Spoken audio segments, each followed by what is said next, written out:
Assalamualaikum warahmatullahi wabarakatuh. Hai anak-anakku semua, semoga kita selalu diberikan kesehatan, kesempatan, serta dan lindungan Allah Subhanahu wa Ta'ala. Tetap semangat ya, walaupun kita belajarnya di rumah. Sebelum kita memulai pada pembelajaran kita pada hari ini, seperti biasa, kita selalu memulainya dengan mengucapkan bacaan bismillah, serta ditambah dengan membaca salawat kepada Nabi sebagai ucapan terima kasih kita kepada Nabi Muhammad SAW. Bismillah, Allahumma salli ala Sayyidina Muhammad wa ala ali Sayyidina Muhammad. Nah, pada pertemuan minggu yang lalu kita sudah mempelajari apa itu pertumbuhan dan perkembangan. Nah, di sini Ustadz ingin melanjutkan materi kita pada selanjutnya. Sebelum Ustadz melanjutkan materi kita pada hari ini, maka pada hari ini Bapak ulang sekali lagi bagian-bagian atau poin-poin penting pada bab 1, pertumbuhan dan perkembangan, di mana dalam pembelajaran ini yang harus mencakup A. Pertumbuhan dan perkembangan pada tumbuhan. B. Pertumbuhan dan perkembangan pada hewan serta manusia. C. Merencanakan dan melaksanakan percobaan tentang faktor luar yang mempengaruhi pertumbuhan serta perkembangan pada tumbuhan. Nah, tentunya kalian sudah mengetahui apa itu pertumbuhan dan perkembangan, karena minggu yang lalu sudah Bapak jelaskan dalam bentuk slide. Dan sekarang kita akan melanjutkan pada materi selanjutnya. Nah, A. Pertumbuhan dan perkembangan pada tumbuhan. Yang pertama, kita harus mengetahui pengertiannya. Nah, minggu kemarin sudah kita ketahui pertumbuhan dan perkembangan apa saja. Yang kedua, kita akan mempelajari faktor-faktor yang mempengaruhi pertumbuhan dan perkembangan pada tumbuhan. Nah, di sini seperti yang Ustaz jelaskan minggu yang lalu, pengertian dan pertumbuhan dan perkembangan. Pertumbuhan adalah proses bertambahnya ukuran atau volume atau massa tinggi pada makhluk hidup yang bersifat irreversible, artinya tidak bisa kembali seperti semula. Kemudian perkembangan adalah proses perubahan yang menyertai pertumbuhan menuju tingkat pematangan atau kedewasaan makhluk hidup. Nah, pada perkembangan ini dia bisa kembali seperti semula.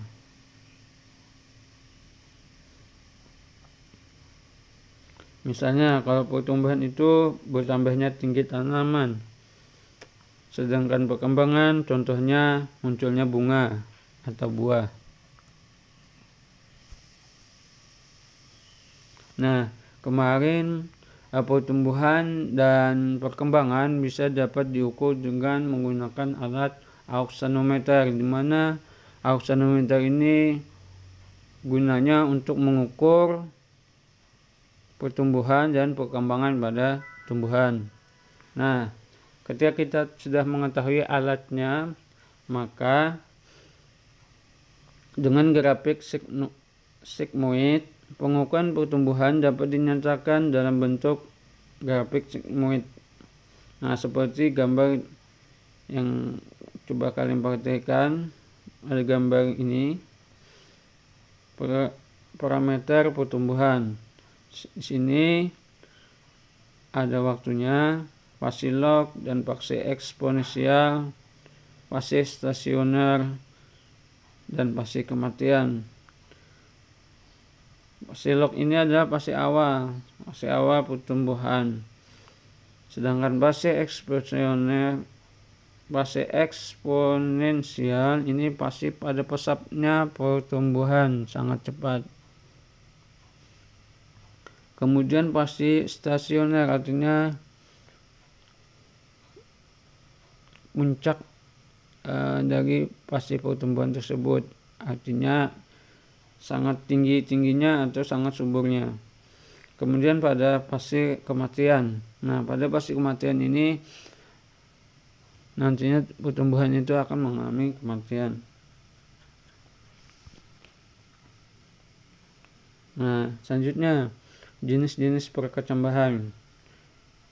Minggu yang lalu juga setelah Ustadz jelaskan pasti jenis-jenis perkembangan. Yang kemarin macam-macam perkecambahan.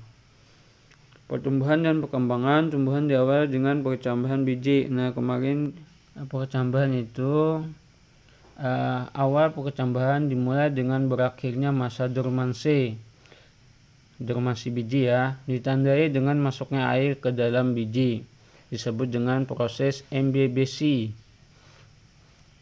Apa sih itu masa dormansi biji? Masa dormansi biji adalah masa ketika sel-sel penyusunnya tidak aktif, membelah atau tidak tumbuh, tetapi sel tersebut tidak mati. Nah, seperti yang kita lihat pada biji kacang hijau yang ada di warung-warung. Nah, ketika dijual ada yang per kilo, setengah, seperempat. Nah, itu adalah dinamakan biji kacang hijau dalam masa dormansi, artinya masa istirahat. Dia tidak mati dan juga tidak mengalami pertumbuhan. Nah, tadi sampai dengan masuknya air ke dalam biji disebut dengan proses MBBC.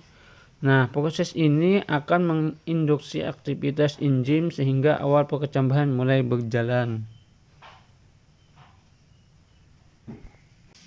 Nah, pada proses MBBC ini tadinya kan proses ini akan menginduksi aktivitas enzim.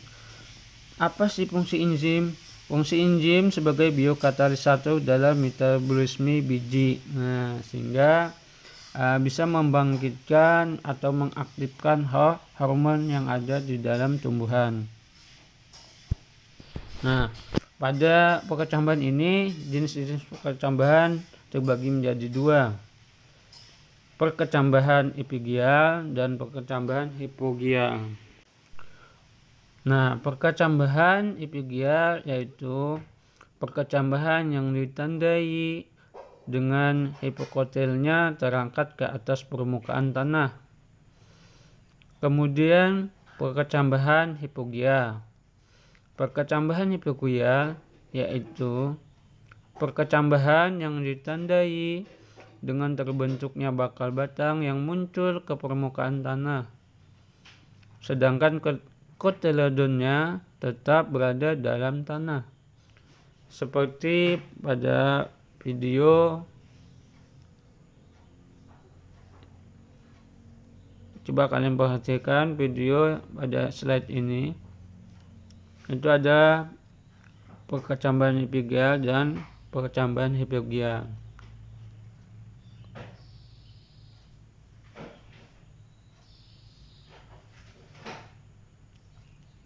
Lanjut, jenis-jenis pertumbuhan. Jenis-jenis pertumbuhan itu terbagi menjadi dua. Yang pertama, pertumbuhan primer dan pertumbuhan sekunder. Pertumbuhan primer adalah pertumbuhan memanjang yang terjadi akibat aktivitas meristem apikal. Nah, pada meristem apikal ada pada ujung akar dan ujung batang. Kemudian pertumbuhan sekunder adalah pertumbuhan membesarnya batang karena aktivitas meristem sekunder, yaitu kambium. Nah, bisa kita lihat pada gambar slide ini. Coba kalian perhatikan, pertumbuhan primer itu terjadi pada ujung akar dan ujung batang. Karena di ujung itu berbagai macam, ada meristem, ya kan? Coba lihat, di situ ada meristem apikal. Yang harus diingat, pertumbuhan primer itu berada pada ujung akar dan ujung batang. Berbeda dengan pertumbuhan sekunder. Pertumbuhan sekunder ini terdapat pada batang, sehingga kita lihat kalau kita kaitkan dengan pertumbuhan dan perkembangan pada tumbuhan, maka ketika terjadinya pertumbuhan, maka kita lihat tumbuhan itu ketika dia mengalami pertambahan tinggi, maka di situ terjadinya pertumbuhan primer karena pemanjangan pada ujung, sehingga tumbuhan itu menjadi tinggi. Akarnya pun akan memanjang, ya kan? Kemudian pada pertumbuhan sekunder, kita lihat batang pohon tersebut, maka terjadinya perbesaran pada batang maupun pada akarnya. Akarnya juga akan mengalami pembesaran karena di bagian batang itu sangat banyak sekali, ada kulit luar, kulit dalam, kambium, kayu global. Nah, di sini kita bisa melihat lingkaran tahun pada tumbuhan tersebut. Yang kedua, ada faktor yang mempengaruhi pertumbuhan dan perkembangan pada tumbuhan. Nah, pada faktor ini di sini terbagi menjadi dua. Ada faktor internal dan faktor eksternal. Pada faktor internal itu ada intraseluler dan interseluler. Nah, karena di sana pada faktor internal ada dua bagian, intraseluler dan interseluler. Pada intraseluler ada gen, dan pada interseluler itu ada hormon auksin, gibberellin, sitokinin, hormon etilen, asam absisat, asam tourmalin, dan kalin. Sedangkan pada faktor eksternal atau faktor luar, ada yang pertama ada air, cahaya, kelembapan, nutrien, suhu, oksigen, dan nilai pH. Jadi kecepatan pertumbuhan dan perkembangan organisme berbeda-beda dan sangat ditentukan oleh faktor-faktor pendukung, baik yang berasal dari dalam tubuh atau tadi disebut dengan faktor internal, maupun dari luar tubuh atau disebut dengan faktor eksternal. Nah, faktor internal di sini merupakan faktor yang diperoleh dari sifat keturunannya berupa gen dan hormon. Nah, seperti pada gambar ini. Faktor internal tadi ada seluler dan intraseluler. Kemudian yang kedua ada faktor internal atau faktor eksternal atau disebut dengan faktor luar. Merupakan segala sesuatu yang mempengaruhi pertumbuhan dan sumbernya berasal dari lingkungan. Faktor luar yang mempengaruhi pertumbuhan dan perkembangan tumbuhan. Nah, pertama pada faktor luar itu ada air, di mana air diperlukan oleh tumbuhan dalam bentuk jumlah yang sangat besar. Tanpa air, tumbuhan tidak bisa hidup. Fungsi air bagi tumbuhan sangat banyak. Salah satunya pelarut zat-zat yang diperlukan oleh tumbuhan, bahan dasar untuk reaksi biokimia. Yang ketiga, sebagai medium berlangsungnya reaksi metabolisme. Yang keempat, menjaga tekanan turgor dinding sel dan agar tidak kekeringan. Berperan dalam proses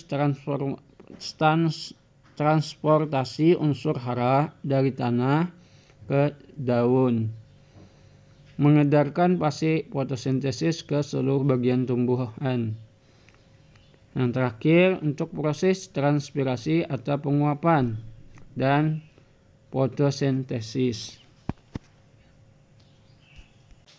Kemudian yang kedua, faktor eksternal cahaya. Selain berpengaruh langsung terhadap proses fotosintesis, cahaya matahari juga berpengaruh terhadap pertumbuhan. Pengaruh cahaya matahari terhadap pertumbuhan dapat diamati dengan membandingkan satu jenis tumbuhan yang tumbuh di daerah terang cukup cahaya dan tumbuhan sejenis yang tumbuh di tempat yang kurang cahaya atau di tempat yang gelap. Yang ketiga adalah kelembapan. Nah, dalam pertumbuhan dan perkembangan pada tumbuhan, kelembapan udara maupun tanah berkaitan dengan ketersediaan air. Kelembapan pada tanah sangat ditentukan oleh kandungan zat organik.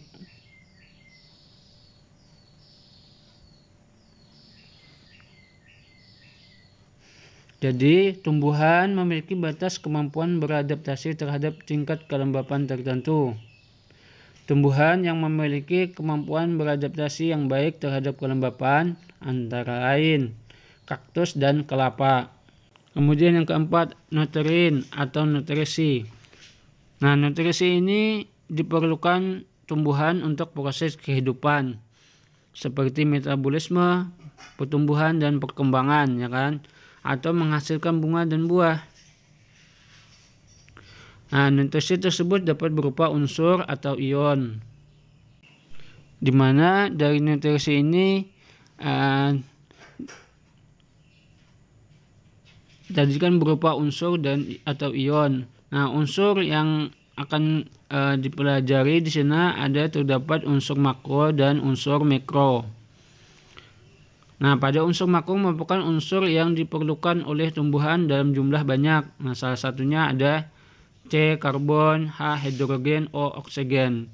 Sementara itu, unsur mikro merupakan unsur yang diperlukan oleh tumbuhan dalam jumlah sedikit, yaitu Fe, B, dan CO dalam jumlah sedikit. Yang selanjutnya ada suhu. Suhu salah satu faktor yang mempengaruhi kerja enzim adalah suhu. Suhu yang kurang sesuai akan menyebabkan kerja enzim di dalam sel-sel kurang optimal, sehingga proses metabolisme seperti fotosintesis akan terganggu. Nah, pada pertumbuhan juga akan terganggu atau terhambat. Kemudian oksigen. Nah, oksigen ini diperlukan tumbuhan untuk bernapas. Tumbuhan dapat tumbuh dan berkembang dengan baik jika tumbuhan terhadap oksigen tercukupi.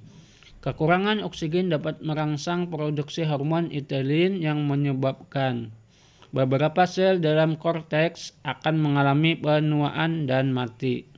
Yang terakhir pH atau derajat keasaman. Hujan asam dapat menambah keasaman tanah. Jika keadaan tanah terlalu asam, klorofil akan rusak sehingga mengganggu proses fotosintesis.